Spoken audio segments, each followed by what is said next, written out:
Over 10% of Israelis face significant food insecurity, meaning their financial distress causes their families to frequently lack food. Joining us now in the studio is Goldie Sternbuch, the Director of Overseas Relations for Meir Panim, an organization that is combating this very issue. Thank you so much for joining us. Now, first, Goldie, I'd like you to give us, some background and statistics as to the hunger and poverty that many are facing here in Israel. So Israel is a country with 8.5 million people. Yes. The official statistics, which came out at the end of 2016, point to a very problematic number in terms of poverty and social isolation.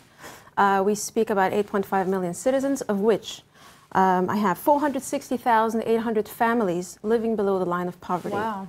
1.7 and some million adults living below the line of poverty.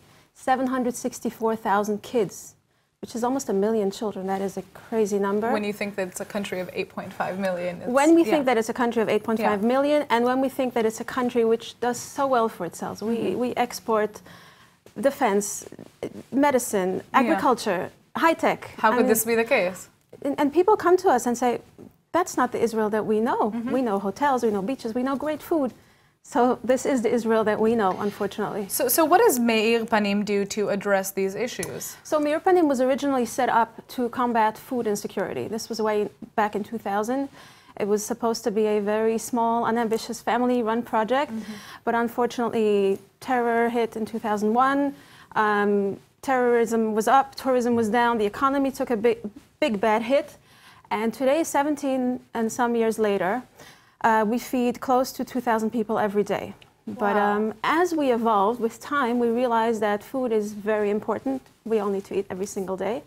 Nutritious, hot food, which we serve at our restaurants. You can see the pictures. And these are free restaurants for people in need, essentially, These are free restaurants. Anyone can come in. You and I can walk in, and people always ask us if anybody is invited, then people must be taking advantage of the service. Well, absolutely. And I mean, it's not, people have this image in their head of who would be going to these restaurants, but there are people of all backgrounds, Olim Chadashim, who have it rough when they come here. There's really kind of a wide range of people who are using your services. The spectrum is so enormous, but ultimately, you and I, when we're hungry, we don't walk into a soup kitchen because we know that there's food waiting. Right. So people who come are either physically in need, sometimes emotionally in need, sometimes socially in need.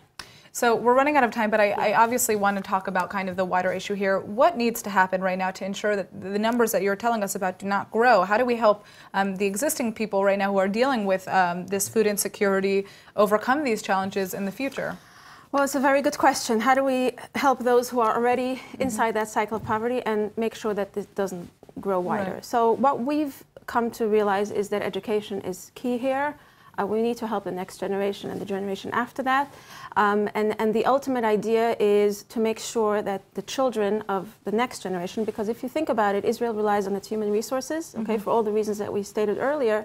And if in 2017 we have close to 800,000 kids living below the line of poverty, what does that bode for the next generation, for our leaders of the next 15 years? So there's so much to be said and so little time, but education is key. We have we invest a lot of money and a lot of thought with a lot of professional help into educational programs. We run after-school clubs, which are way more than just babysitting. There is a lot of therapies going on there. We partner with the IDF. We bring them role models from the army, from colleges, from university. We have the police force involved. We have MDA involved. We have the army. Yeah, I mentioned the army. So. A very right well, I mean, education, like you said, is key. And for those of our viewers who are interested in learning more about your organization, perhaps volunteering, they should check out your website, right? They'll meet volunteers from all over the world. Check our website. All right, Goldie. Well, thank you so much for coming in and telling us about this very important issue.